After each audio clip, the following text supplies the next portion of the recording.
Olá pessoal, meu nome é Jonaldo, estou cursando Ciência da Computação pela Unemate de Vila Rica e vou apresentar um trabalho exigido pelo professor Diego, licenciado em Ciência da Computação, e vou falar sobre gerenciamento de memória, tá? Um trabalho que é feito em grupo, mas estou realizando esse trabalho sozinho mesmo. E para realizar esse trabalho estou usando o software Camtasia 8, tá? Um programa excelente para se fazer vídeo, né? Onde estará gravando e filmando esse vídeo que iniciarei agora, falando de gerenciamento de memória. Então, o que seria gerenciamento de memória? Conforme Line, gerenciamento de memória pode ser dividido em dois grupos, né? Aqueles que levam e traz processo entre a memória principal e o disco durante a execução, tá? Fazendo troca de processos e paginação, e aqueles que mantêm o processo fixo em memória primária, tá? Diríamos que esses seriam os conceitos de memória. Aí temos aqui os modos de gerenciar memórias, né? Vamos citar aqui alguns modos, né? Alguns modelos, tá? Nós temos a monoprogramação, né? Que consiste em executar um processo por vez na memória, de forma que todos os recursos de header são exclusivos para a execução do mesmo. Então isso aí seria a monoprogramação, tá? Aí vamos abordar também sobre monoprogramação sem troca ou paginação, né? Que é o esquema mais simples. Só é possível executar um programa de cada vez, compartilhando a memória entre programas e sistema operacional. Existem três variações para este modelo, tá? Primeiro, o sistema operacional é carregado na parte inferior da memória, em RAM, e deixa a parte superior da memória disponível para o processo do usuário. Segundo, o sistema operacional é carregado na parte superior da memória, em ROM, e deixa a parte inferior da memória disponível para o processo do usuário. Teria esses três métodos aí para monoprogramação sem troca de paginação. E temos também os drives do sistema operacional, são carregados em ROM, parte superior, e o restante do sistema operacional são carregados em RAM, partes inferior. Tá? Quando o sistema está organizado dessa maneira, somente um processo por vez pode estar executando. Desta forma, esse tipo de sistema é usado em aplicações de caráter muito específico. Por exemplo, sistema controle de temperatura e pressão, tá? E também vamos falar um pouco de multiprogramação. A multiprogramação nada mais é que manter diversos processos na memória. E essa memória precisa ser dividida de maneira eficiente para que possamos manter o número máximo de processos.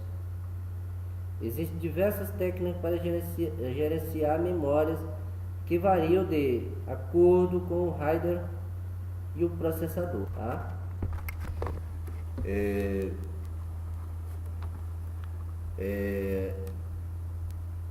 Continuando aqui com a nossa apresentação, vamos falar de multiprogramação com partição. Multiprogramação com partição. Tá? Segundo o Coleta, 2013,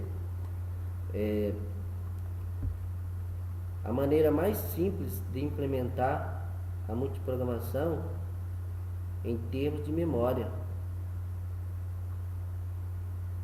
é dividir a mesma, primeiramente, em uma parte para o uso do sistema operacional e outra para o uso dos processos do usuário. Depois, a parte do usuário é dividida em partições de tamanhos diferentes, tá? Porém com valores fixos.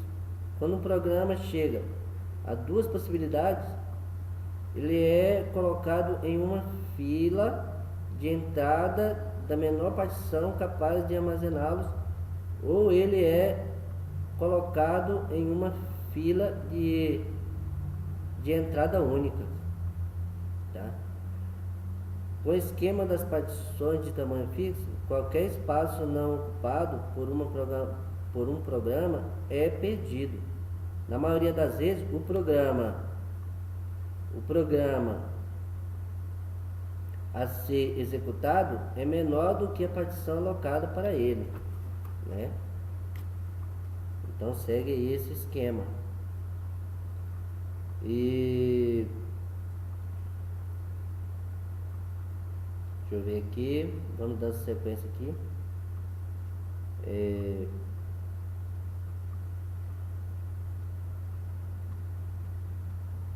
Ele é alocado em uma fila.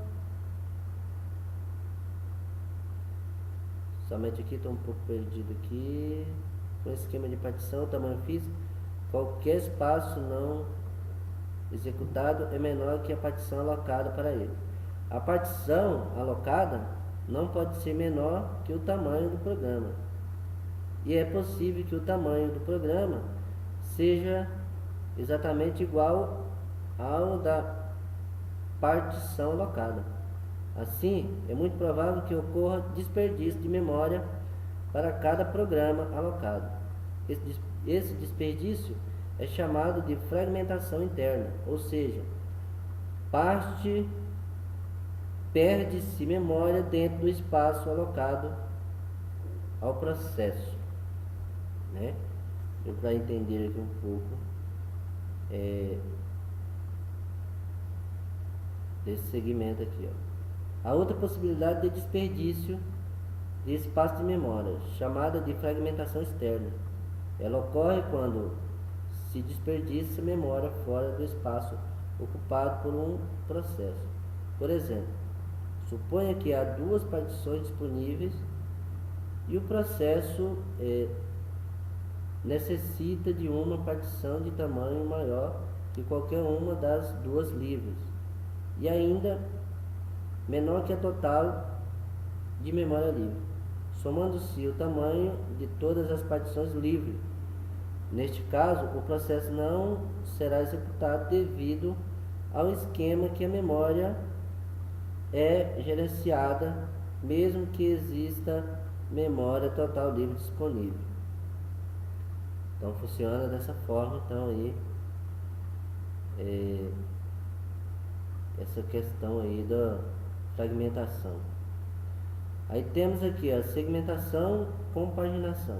A segmentação com paginação vem como uma solução aos problemas da segmentação e da paginação, utilizando o meio termo entre os dois métodos e suas vantagens. Aí temos aqui, vamos citar aqui algumas vantagens da segmentação com paginação. A fragmentação interna da paginação é reduzida pela segmentação. A fragmentação externa da segmentação é eliminada pela paginação. A paginação passaria de forma invisível ao processador. A segmentação oferecia a divisão do processo em módulos segmentos. teríamos a facilidade do compartilhamento e proteção da memória pela segmentação, né? São essas aí as vantagens da segmentação e paginação. Paginação, né? Como funciona a paginação? A paginação permite que o programa passe a ser espalhado por áreas não contíguas de memória. Com isso, o espaço de endereçamento lógico de um processo é dividido em páginas lógicas de tamanho fixo e a memória física é dividida em páginas com tamanho fixo, com tamanho igual ao da página lógica. Nisso, o programa é carregado página a página. Cada página lógica ocupa uma página física e as páginas físicas não são necessariamente contínuas. Segmentação, que seria a segmentação, técnica de gerência de memória onde programas são divididos em segmentos de tamanhos variados, cada um com seu próprio espaço de endereçamento. A principal diferença entre a paginação e a segmentação é a alocação da memória de maneira não fixa. A alocação depende da lógica do programa.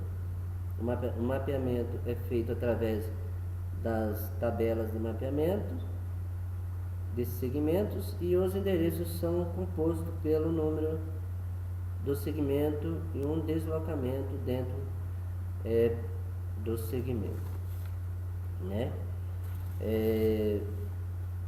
Basicamente seria isso, né?